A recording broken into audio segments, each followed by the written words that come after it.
함께 다 같이 한 목소리로 이 말씀을 인도하겠습니다. 그러므로 우리에게 큰 대제사장이 계시니 승천하시니 곧 하나님의 아들 예수시라. 우리가 믿는 교회를 굳게 붙잡을지어다. 우리에게 있는 대제사장은 우리의 연약함을 인정하지 못하신 이가 아니고 모든 일에 우리와 똑같이 시험을 받으신 이름에 죄는 없으시니라. 그러므로 우리는 긍휼하심을 받고 때를 따라 돕는 은혜를 얻기 위하여 은혜의 보좌 앞에 담대히 나아갈 것이니라. 아멘. 기도합니다. 주님, 저희들에게 방금 들려주신 이 말씀이 우리들에게 생명의 근원이 되게 하여 주시옵소서. 예수님의 이름으로 기도드립니다. 아멘. 자, 오늘 히브리서 강의 21번째 시간으로요, 우리를 도우시는 은혜의 보좌 앞으로 담대히 나아갑시다 라는 제목으로 우리 주님의 말씀 같이 나누며 은혜 받는, 은혜 안에 거하는 귀한 시간 되기를 바랍니다. 우리는 도움 없이 살 수 없는 사람들입니다. 우리는 매사에 모든 삶에 도움이라는 것을 가지고 살아가고 있습니다. 그렇지 않은 사람이 없습니다. 여러분, 도움 없이 사는 분 계십니까? 여기 없을 거예요. 우리는 도움이라는 것을 입고 살아갑니다. 마치 날마다 우리가 옷을 입고 살아가듯이 우리 벌거벗고 살지 않잖아요. 다 입고 살아가는 것, 사람 옷이라는 거잖아요. 마찬가지예요. 하나님께서 우리에게 도움이라는 것을 입혀주셔서 날마다 하나님의 사람들로 살아가도록 이끄시고 계신 겁니다. 세상에서 서로 피차 간에, 지인들 간에, 혹은 사업의 관계 속에서, 일의 특수성 속에서 도움을 주고받고 살아갑니다. 그렇게 되어 있습니다. 그런데 우리는 그것만이 우리에게 도움의 전부가 아니라 우리는 오직 하나님에게로부터 오는 은혜의 도움을 받아야 될 사람입니다. 우리는 긍휼이라는 도움을 받아야 될 사람입니다. 우리는 하나님의 긍휼이라는 것으로 옷 입고 은혜로 무장하지 않으면 우리는 우리를 도울 능력이라는 것을 갖고 있지 못해서 때로는 좌로나 혹은 우로나 실족하여 넘어질 수 있는 그런 연약한 자들인 것을 여러분은 아셔야 합니다. 우리는 그것을 알게 될 때마다 하나님 앞에 겸손하게 무릎 꿇게 됩니다. 주님, 저를 도와주시옵소서. 저를 불쌍히 여겨주시옵소서. 이 두 말이 서로 다르게 들리지 않죠. 저는 당신의 긍휼 가운데서, 은혜 가운데서 도움을 받지 않으면 결단코 살 수 없는 자입니다. 한순간도 살 수 없습니다. 저는 당신의 은혜로만 살아가야 할 도움을 잊기를 원하는 주의 자녀입니다. 나를 그러니 불쌍히 여겨주옵소서라고 엎드리는 사람들이 하나님의 사람들입니다. 여러분들, 우리 좋은교회 성도님들 그런 분들 맞죠? 그런 분들 맞으십니까? 나는 주님 아니면 살 수 없어요. 주님이 도와주시는 그 도움이라는 은혜 아니면 안 됩니다. 나의 나된 것은 아무것도 없습니다. 오직 당신의 은혜로 나는 은혜 입은 그런 나일 뿐입니다. 라는 고백이 여러분들 가운데서 계속 일어나도록 오늘 히브리서 기자는 그것을 제공해 주시는, 그것을 공급해 주시는 은혜의 보좌 앞으로 나아가자. 하나님이 앉아 계신, 하나님이 통치하시는 누구를? 나를 통치하시고 나를 주관하시는 그 보좌에 앉아 계신 영원하신 하나님을 보는 자들은, 영원하신 우리의 아버지를 날마다 보고 살아가는 자들은 그 앞으로 나아갈지어다. 나아갑니다. 그리고 구합니다. 주님, 나를 도우시길 원합니다. 그렇지 않으면 나는 실족할 수밖에 없습니다. 라는 그런 참 믿음의 고백들을 하게 되겠죠. 그래서 오늘 본문 첫 번째 절에 이렇게 시작하게 됩니다. 우리는 염려 없습니다. 왜? 우리에게는 그 위대한 대제사장 그리스도 예수가 계시기 때문입니다.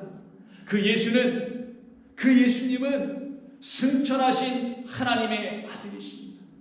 그가 우리에게 참으로 믿음의 도리를 남겨놓으시고 가르쳐주시고 우리의 마음 안에 새겨주시고, 나는 그래서 그것을 붙들고 살아갈 수 있는 자 되었습니다. 우리는 그런 사람들이죠. 우리는 여기에서 한치도 벗어나 살아가는 사람들이 아닙니다. 여기 우리말 번역에 승천이라는 말을 썼지만 본래는 승천이라는 말보다는 그 하늘들로 들어가셨다라는 표현입니다. 승천하니까 하늘로 이렇게 오를 승자에서 하늘로 올라가신 것처럼 보이잖아요. 올라간다는 말 없고 그 하늘들 안으로 들어가셨다 이렇게 되어 있어요. 신기하죠? 고대 사람들은 하늘을 몇 개로 몇 겹으로 생각했나? 그래서 그 하늘들을 많이 뚫고 우리 예수님은 승천하셨던 것을 말씀하는 건가? 고대인들은 참 이상한 세계관을 갖고 있었는데 라고 혹시 고대인들보다 못한 현대인들이 생각한다면 그 고대인들이 웃을지도 몰라요. 근데 지금 현대 우주 물리학에서는 뭐 다중우주론이라고 혹시 들어보셨는지 모르겠습니다만 지금 우리가 갖고 있는 이 우주만이 아니라 또 다른 우주가 있을 것이다. 겹겹이 있을 것이다. 라고 말하는 그런 것들도 하늘일까요? 그럼? 아닐 겁니다. 성경이 말하는 하늘은 하늘들인데 그런 것을 의미하지 않습니다. 하늘은 하나님을 말씀하는 거고 우리 영원한 아버지를 말씀하여 가르쳐주기 위한 하나의 언어입니다. 그럼 하늘들은 뭐냐? 그 하나님 아버지로 말미암아 자녀되어 있는 수많은 또 다른 하늘들. 아버지가 하늘이면 우리도 하늘이어야죠. 아버지는 하늘인데 나는 여전히 땅이면 그는 자녀가 아닙니다. 그래서 하늘들이라고 합니다. 하늘들은 동시에 또한 하나님의 말씀이 있는 곳을 하늘들이라고도 성경에서는 가르치고 있는 것입니다. 그래서 성소와 지성소를 성경은 하늘들이라는 것으로 가르쳐 주시기 위해서 모세에게 그런 식으로 지어놓게 하신 것이죠. 모세가 뜻대로 지은 것이 아니잖아요. 하나님께서 보여준 것대로 그렇게 지어놓고는 이것이 하늘을 가르치는 것이니 이 말씀이 있는 이곳에서 하늘이 되어라라는 뜻을 우리에게 가르쳐 주신 것이죠. 그럼 우리 주님께서 승천하신 것이라는 말은 우리 영원한 아버지에게로 가셨다라는 의미에서 멈추는 말이 아니라 우리 주님께서 요한복음 14장에서 약속하신 것처럼 내가 너희를 위하여 처소를 예비하러 가노니 예비해 놓으면 내가 다시 오리라. 그리고 너희들도 내가 있는 곳에 있게 하리라 라고 하시는 그 14장 2절 3절에 있는 그 말씀을 이루시기 위해서 주신 말씀이었으니 그분이 당연히 승천하셔야 되겠죠. 어디로? 하늘들이 된 우리에게로 다시 오셔야 되겠죠. 그래서 그가 부활하셔서 우리에게 당신이 하나님의 영이라는 사실을 알려주시려고 다시 찾아오신 여러분들 안에서는 바로 이 일이 역사됩니다. 어떤 일? 내게 주신 그 믿음의 도리를 내가 이제 굳게 잡고 살아갈 수가 있게 되었습니다. 내 삶이 비록 현실에 있어서 어려움과 녹록지 않은 삶이 나를 날마다 지배하고 억누르고 나를 막 쥐어짜는 것 같은 고통 가운데 내가 때로는 지나간다 할지라도 주님, 나에게는 소망이 있습니다. 나에겐 당신이 보여주신 그 위대한 놀라운 꿈이 있습니다. 그것은 바로 내 안에 당신이 들어오신다는 그 약속대로 내 안에 지금 거하심이니 그것이 바로 승천 아니고 무엇이겠습니까? 내 안으로 오시옵소서. 약속하신 대로 당신은 영이십니다. 성령이십니다. 하나님이란 영이십니다. 내 안에 오셔서 나로 당신이 가르쳐주신 모든 말씀을 이제 온전한 고백이 되게 하여 믿음이 되게 하여 그것을 굳게 붙들고 살게 하여 주옵소서. 이것이 우리에게 믿음이 되기도 하고요 동시에 기도가 되기도 하고 또한 더 나아가서 저와 여러분 모두에게 소망이 되는 겁니다. 그래서 우리말 번역으로 믿는 도리라고 되어 있습니다만은 단 하나의 단어를 저렇게 의역해서 번역한 것인데 그것이 바로 써드린 것처럼 호모로기아라는 단어를 입어줍니다. 고백하다, 자백하다, 시인하다, 인정하다라는 뜻입니다. 여러분, 여러분이 예수님을 여러분의 생명의 주님으로 시인하고 계시죠? 인정하셨죠? 인정하고 계시죠? 어떻게 그런 일이 일어났나요? 교회 많이 다니다 보니까 막 됐나요? 아니면 여기서 말하는 어떤 사람들이 이렇게 말을 해서 그렇게 됐나요? 아닐 겁니다. 절대로 그렇게 되지 않습니다. 입에서 뻥끗도 못합니다. 주님을 나의 구주 생명의 하나님입니다라고 말하는 건 여러분의 뜻과 의지로 되는 게 아니라 여러분 안에 이게 들어와야 돼요. 그게 무엇이냐? 의역을 했지만 믿음입니다. 그가 나의 생명의 주님을 알게 하는 믿음의 주 예수께서 들어와셔야만이 일이 벌어지는 거예요. 그때 여러분들은 기뻐지기 시작합니다. 행복해져요. 그리고 아름다워집니다. 붙들려지지 않습니다. 강건해집니다. 주의 능력 안에서 살아가는 성도의 삶을 이루어내게 됩니다. 그러니 우리 주님이 어떻게 하세요? 우리에게 그 믿음을 날마다 주셔야 되겠죠. 우리 안에서 그 믿음을 갖게 해주셔야 되겠죠. 그래서 우리 안으로 오시는 거예요. 왜? 우리가 연약하기 때문에. 여기 연약하지 않은 사람도 어디 있어요? 우리 다 또 연약하잖아요. 근데 또 우리가 또 다 강하잖아요. 참 이상하죠, 사람은. 연약한 것 같은데도 강하고, 강한 것 같은데도 또 연약하잖아요, 우리가. 육신으로만이 아니라 영적으로도 강한 것 같고 약한 것 같고, 또 약한 것 같으면 또 회복되어서 강하여지고. 그래서 내가 약한 데서 강하여지니라 라고 바울은 그렇게 시인하고 고백하게 된 거죠. 나는 약하나 나의 주님은 위대하시고 강하신 하나님이시기 때문에. 그래서 다음 절 15절에서 이렇게 얘기합니다. 우리에게 있는 대제사장은 우리의 연약함을 동정하지 못하실 리가 아니요. 이중부정어니까 강한 긍정이죠. 동정, 끝까지 해주겠다라는 말씀이죠. 끝까지 살펴주겠다. 끝까지 긍휼히 불쌍히 여겨주겠다. 왜? 보니까 나의 긍휼을 입지 아니하면 큰일 날 사람들이 너희라는, 이게 우리에게는 사실이잖아요. 하나님의 긍휼이 없으면 우리는 큰일 날 사람들 아닙니까? 그가 나를 불쌍히 여겨주시지 않으면 나를 지나쳐 갈 거 아니겠어요? 그럼 나는 큰일 나는 거지. 그가 나를 은혜로 바라봐 주시지 않으면 나는 큰일 날 사람이지. 내가 뭘 내놔야 되거든요, 그분 앞에. 값없는 은혜가 아닌 값진 뭘 내놔야 되는데 내놓을 게 없단 말이에요. 그런 긍휼과 은혜로 여러분들 살아가십니까? 내놓을 거 하나도 없지만, 자격 없는 나의 삶이지만 주께서 나를 돌보시고 계시기에, 그런 나의 연약함을 동정하고 계시기에, 살펴주시고 계시기에 우리로 하여금 그 연약함 가운데 여전히 머물러 살게 하지 아니하시는 우리의 좋으신 하나님 아니신가요? 그러기에 우리는 그 연약함 때문에, 그 연약함이 뭐예요? 이렇게 스테디 쭉 못 가고 이렇게 이런 게 연약한 거잖아요.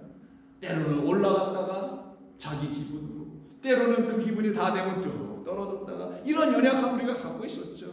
그런데 이제는 우리의 기분과 생각으로 살아갔던 모든 것이 끝이 나게 된 성도들에게는 드디어 오르락내리락 롤러코스터를 더 이상 타지 않는 삶을 살게 됩니다. 늘 동일합니다. 주님과 함께 걸어가기 때문입니다. 그 길을 평탄하게 할지어다. 이게 세례요한이 외친 거잖아요.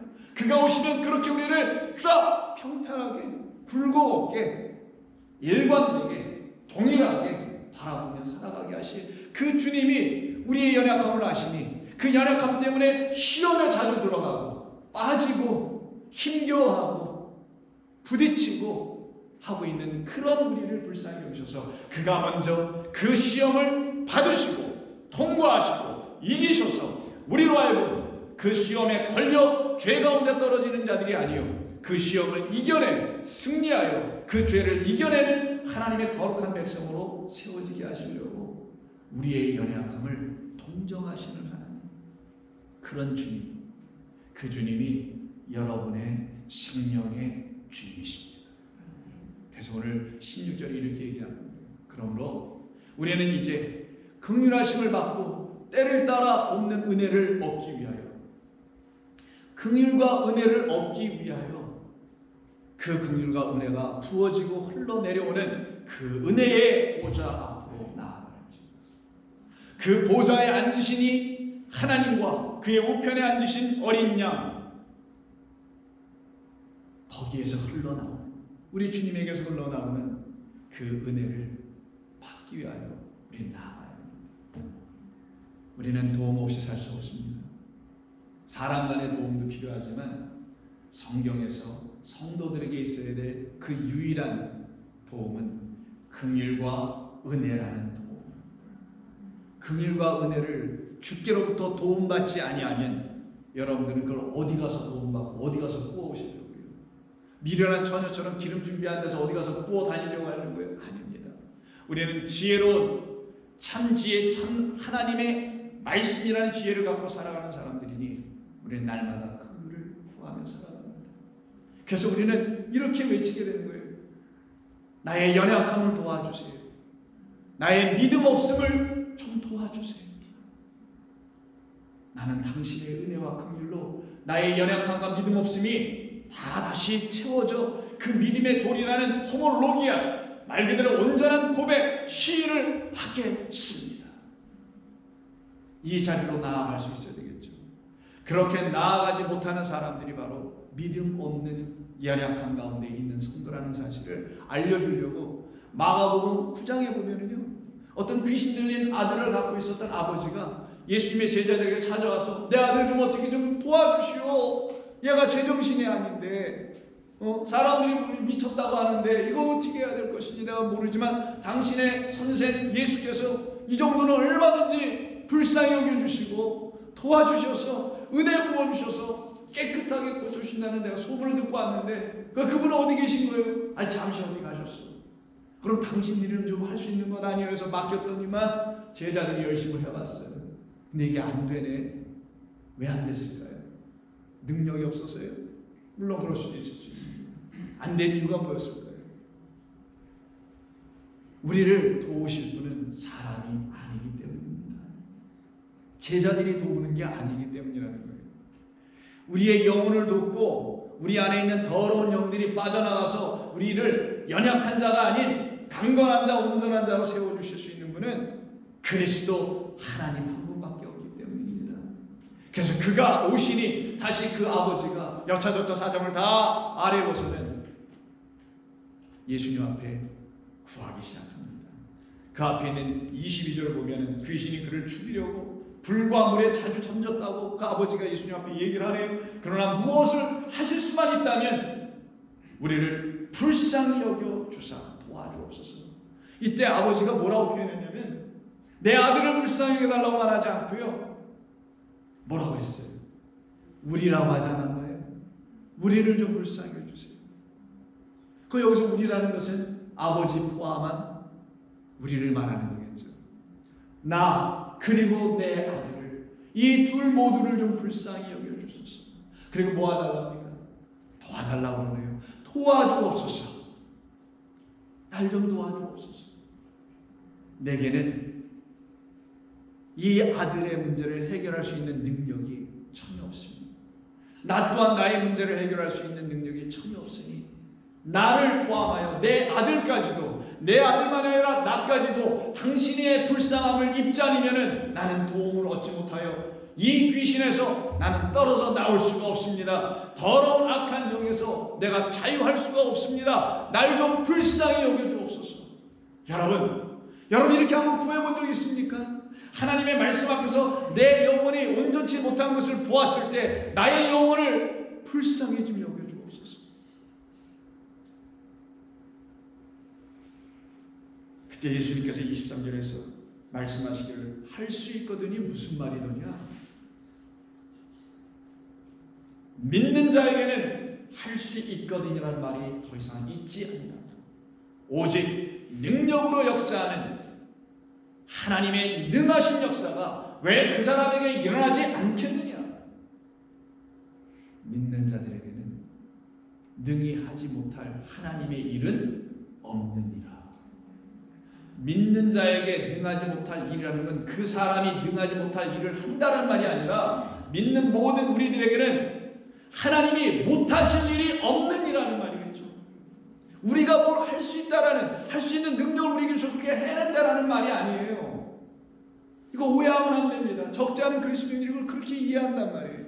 내게 능력 주시면 내가 이거 하겠습니다. 이게 아니란 말이에요. 우리는 그런 능력이 필요한 자리 아니에요. 능력은 하나님께 있도다. 그 하나님을 믿는 자들은 그 하나님이 능히 뭘 못하시겠는가? 믿는 자. 이 아버지에게는 이 믿음이라는 게 실종당하는 것입니다. 아버지가 그 믿음을 실종당하고 빼앗겨 버렸으니 그가 난 아들을 오죽하겠느냐고요. 여러분의 믿음이 이렇게 중요한 겁니다. 부모들의 믿음이 이래서 중요한 거예요. 그래서 오늘도 우리 김천환 성도는 나무를 데리고 교회를 또 왔습니다. 우리 그저께 만나서 교제하면서 이야기 나눌 때 여러분 이렇게 웃으셨지만 사실이에요. 아들을 향한 아버지의 마음, 믿음 갖고 살아가야 하는데, 믿음의 친구를 학교에서 만나야 하는데 이 걱정을 하시더라고요. 고등학교 1학년이거든요. 이제 중요한 때잖아요. 그래서 교회 와서 이런 말 하시더라고요. 열심히 청소 좀 하고 그 복을 쌓아야 되는데 이놈이. 그럼 내가 속으로 아버지부터 하면 될 텐데. 한바탕 묻고 갑시다. 부모가 그 믿음이 없으니, 그 승리가 그에게 하나님의 능력으로 있지 않으니 그가 무엇으로 그 아들에게 참된 하나님의 영이라는 진리의 성령의 영을 부어줄 수 있었겠냐? 믿음이 없었던 거예요. 이걸 성경은 연약함이라고 우리 히브리서 기자가 얘기한 거예요. 여러분의 삶의 건강에, 재정에, 관계에, 깨어짐으로 인한 여러 가지 차원의 weakness, 말 그대로 그런 연약함을 말하는 게 아니라 내 영혼이 연약합니다. 믿음 없는 나를 불쌍히 여주셔서 이제 믿음 갖고 살아가게 좀 해주세요. 껍데기 붙잡고 겉으로 드러나는 인생 나 더 이상 원치 않아요. 나 주님 앞에서 뭘 감출 수 있습니까? 다 벗겨져 있는 내가 나 이제 그렇게 좀 살게 좀 해주세요 라고 나를 도우소서 아버지가 외친단 말이에요. 우리를 좀 도와주소서. 24절 곧 그 아이의 아버지가 소리를 질러 이르되 내가 믿나이다. 믿나이다. 왜? 믿는 자에게는 능하지 못할 일이 없다고 했으니까. 그 안에 하나님이 역사하실 테니까. 믿음 없는 나를 도와주소서. 우리가 도움을 받을 것은 이거 하나밖에 없어요. 그런 성도들에게 하나님은 찾아오신다는 겁니다. 그들 안에 하나님은 승천하신다는 거예요. 너희가 바로 나와 같이 그 믿음이라는 것 안에 하나님 안에 들어가기를 원하냐? 승천하기를 원하냐? 아버지의 영원한 그 품 안에 있기를 원하느냐? 내가 너희 안에 승천할 거야. 너희 안으로 들어갈 거야. 이것을 가르쳐 백성들로 하여금 영원하신 아버지 하나님 안을 소망하고 악망하게 해야 될 유대 종교 지도자들이 그 일을 제대로 감당하지 못하니 그 땅에 있는 사람들의 영혼이 어떻게 하겠어요? 바알을 쫓아다니고 우상을 섬기고 하나님을 우상화, 미신화하여 헛되이 섬기는 일을 서슴지 않고 앞다투고 경쟁하며 열심으로 특심으로 살아가게 되었지 않았을까요? 그러한 영적인 상태를 마태복음 15장에서는 한 여인의 이야기를 놓고 또다시 얘기해 줍니다. 이 여인도 우리 주님의 도움 없이 살 수 없는 사람이었던 거예요. 어떤 여인이요? 여기 또 딸이야. 아들, 딸 구별 말고 죄다 걸려있어. 이게 딸이 또 귀신에 들렸네. 악한 귀신에 들렸네. 악한 영이라는 거예요. 더러운 말들에 의해서 붙잡혀 있다는 의미죠. 그 여인이 예수님께 찾아와서 나를 불쌍히 여겨달라고 22절부터 외쳐줍니다. 나 좀 불쌍히 여겨주세요. 내 딸이 흉악한 그런 귀신에 들렸습니다. 그런 그 여인에게 우리 주님이 그래? 아유 너 나를 잘 아는구나. 내가 너를 도울 수 있는 유일한 너의 주라는 사실을 인정하는구나. 고맙다. 감사하다라고 끌어안아 주셨어야 되는데 저처럼 까칠하기가 우리 주님은 또 그렇게 하지 않으시네요. 그를 시험하십니다. 왜? 시험에 빠지지 않게 해주십니다. 이젠 더 이상 사람들에 의해서 농락당하는 영혼 되게 해주시지 않으려고 그의 영혼의 상태를 보게 해주십니다. 그때 23절에서 예수는 한 말씀도 대답하지 아니하시니 제자들이 와서 청하여 말하기를 그 여자가 우리 뒤에서 소리쳐 죽겠어요. 어떻게 좀 뭐 좀 해보셔 주세요. 뭐 이러고 있는 거예요. 그때 예수께서 대답하여 이르시기를 나는 이스라엘 집에 잃어버린 양 외에는 다른 데로 보내심을 받지 아니하노라. 그 여인은 이스라엘 사람이 아니었거든요. 가나안 여인이었거든요. 다른 민족 사람이었거든요.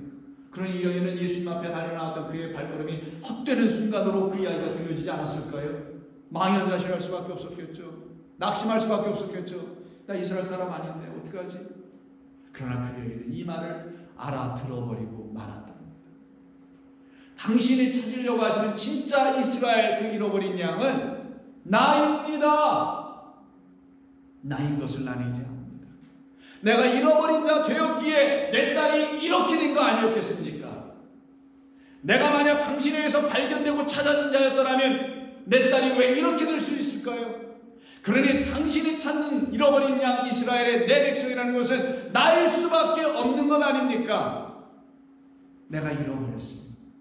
내 딸 잃어버렸고 내 딸 잃어버렸으니 다 잃어버린 것 아닌가요?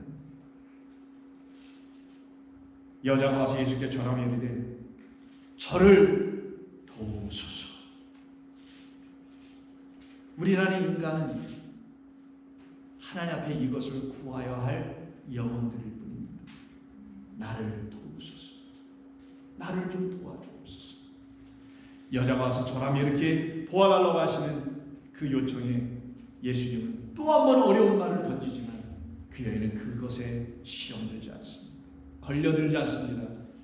오히려 통과하여 지나가 결국 28절에서 여자여 내 믿음이 크도다 내 소원대로 되리라. 이와 같은 백성과 사람으로 우리를 만들어 내시려고 성경은 우리 모두를 여자라고 굳이 설명해 주셨던 겁니다. 우리는 남자, 여자로 이렇게 이 세상에 살아가지만 하나님께서 우리를 보실 때는 굳이 성으로 말한다면 여자라는 것이에요. 여러분 분명히 잘 이해하시고 이 말씀을 들어야 합니다. 세상은 남녀가 있지 무슨 여자가 있어. 우리가 다 여자야. 나 남자인데. 이렇게 생각하실 줄 몰라요? 아니에요. 성경은 세상의 이야기가 달라요. 세상이 알지 못한 비밀을 이야기할 수 있기 때문입니다. 우리는 모두 여자예요.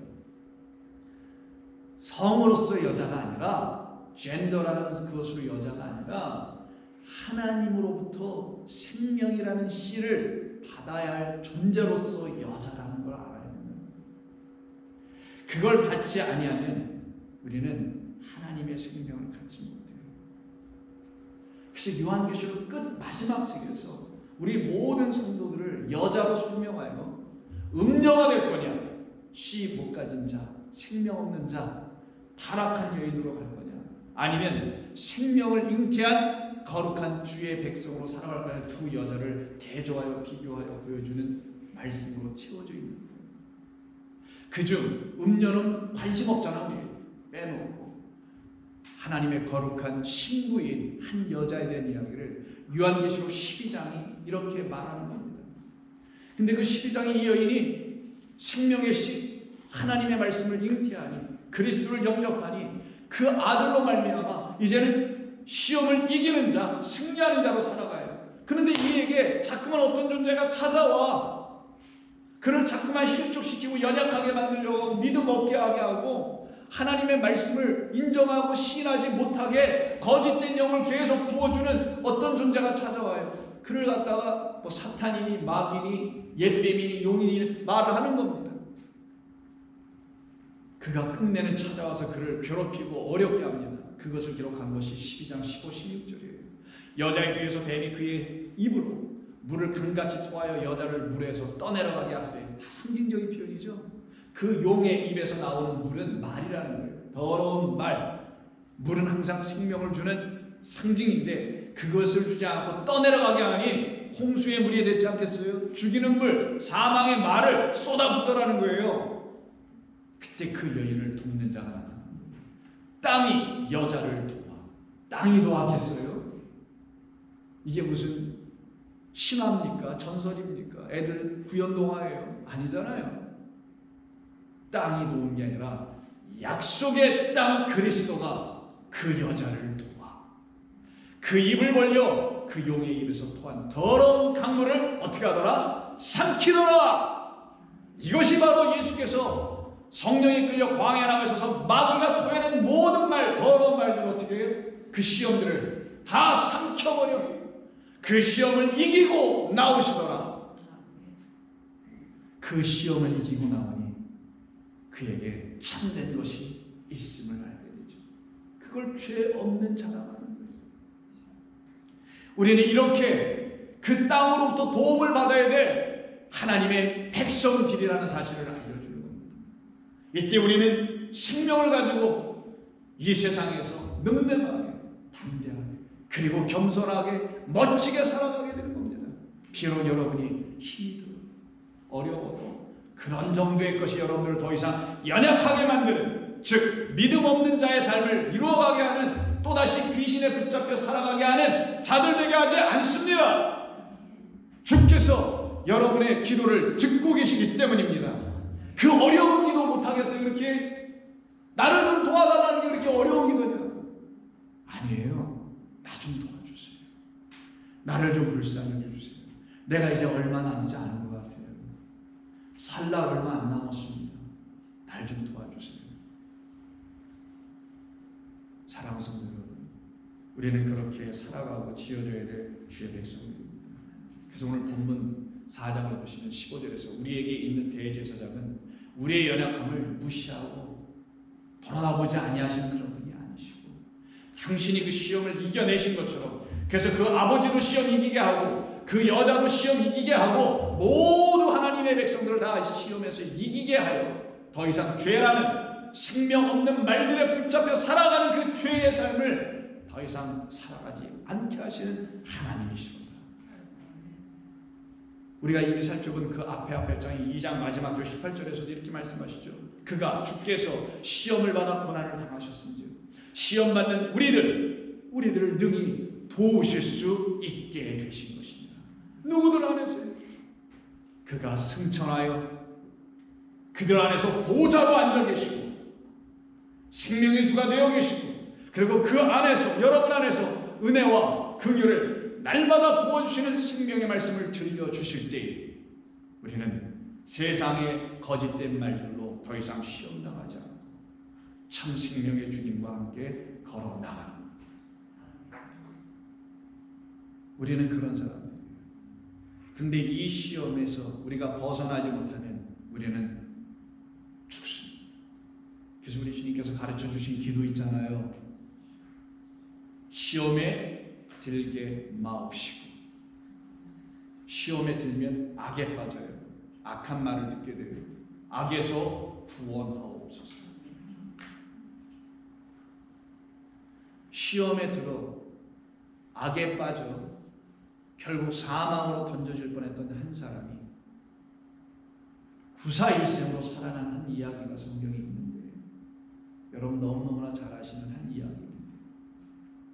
근데 그 사람이 왜 죽게 될 수밖에 없었냐면 그 여인의 잘못 때문에 죽었다라고 생각하기 이전에 그 여인을 그렇게 만들게 되었던 어떤 세력 때문에 사실은 그 여인은 믿음 없고 연약한 자며, 그래서 결국 죽을 수밖에 없는 그 삶의 길로 걸어가게 되었던 사람이었을 뿐이었던 겁니다. 그가 누구냐면 현장에서 간음하다 붙잡혀오는 한 여자입니다. 그리고는 그를 붙잡아서는 결국 누구를 시험하려고 하나요?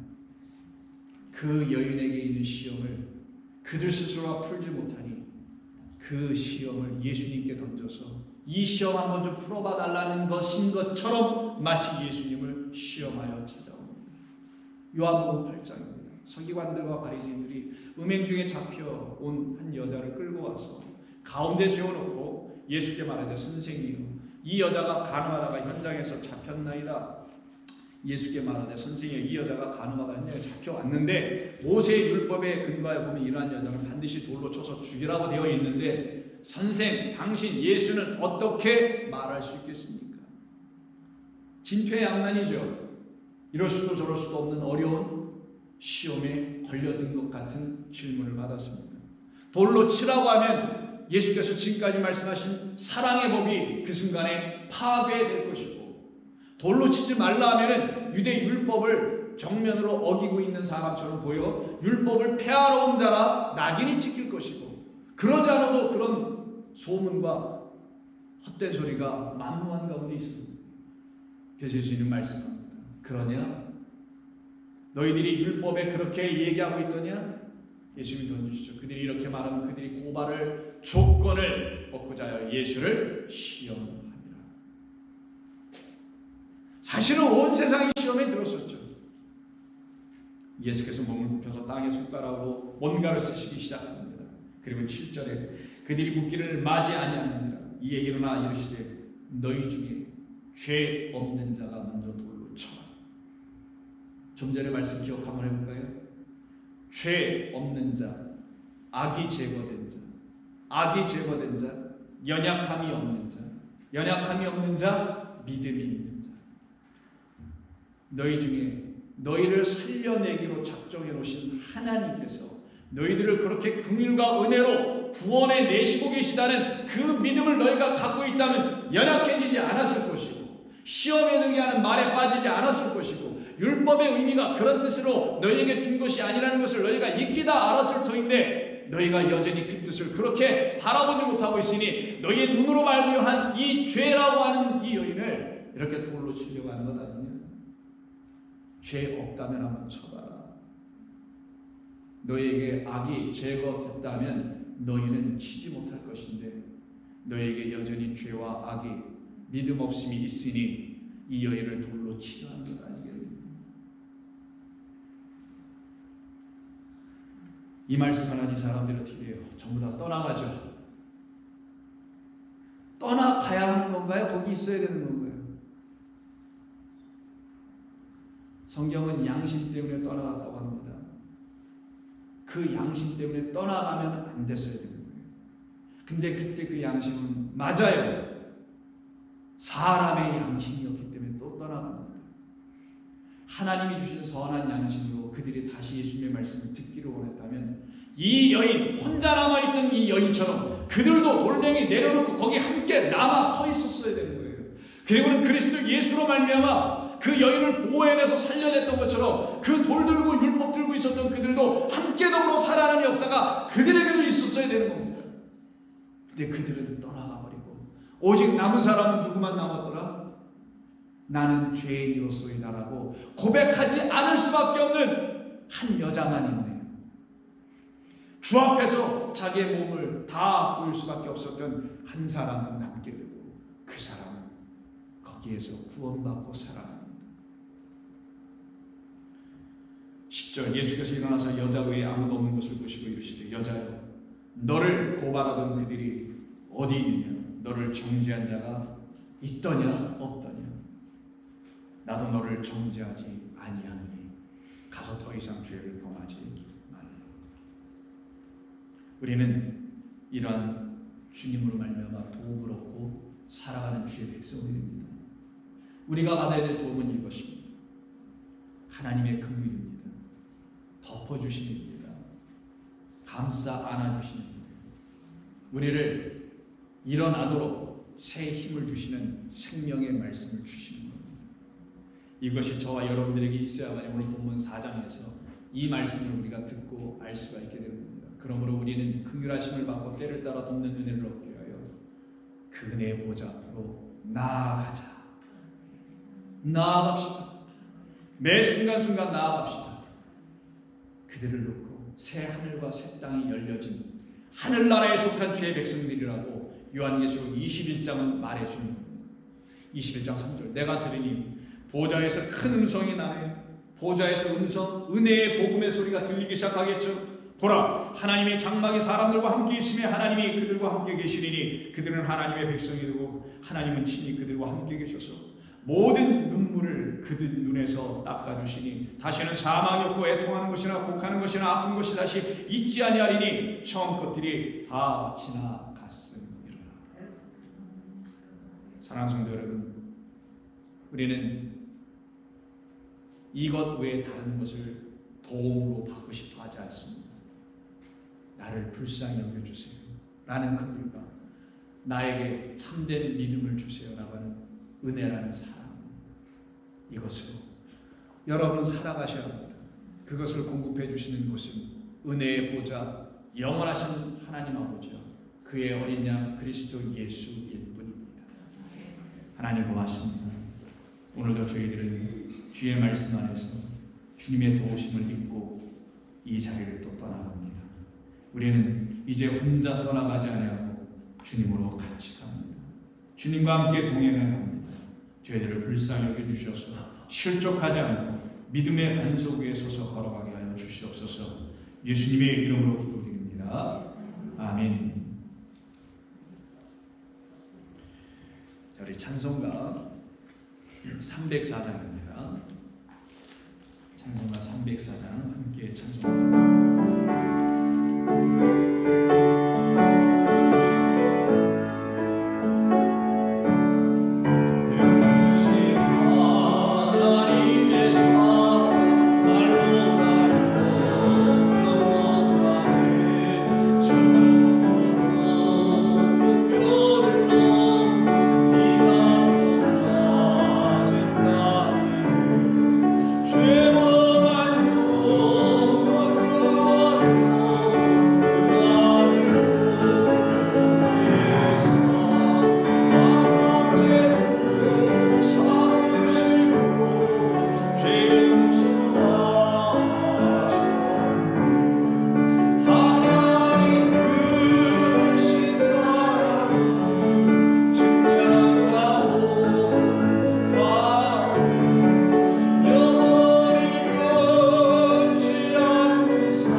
아버지 하나님의 그 끊임없는 사랑과 성령님의 놀라우신 강림의 역사가 이제 우리로 하여금 믿음의 온전한 삶을 살아가도록 도우시기 위해서 날마다 긍휼과 은혜를 부어서 주시는 은혜의 보좌 앞으로 달려나가기를 소원하는 모든 성도들 위해 영원토록 함께 하시기만을 간절히 축원하옵나이다.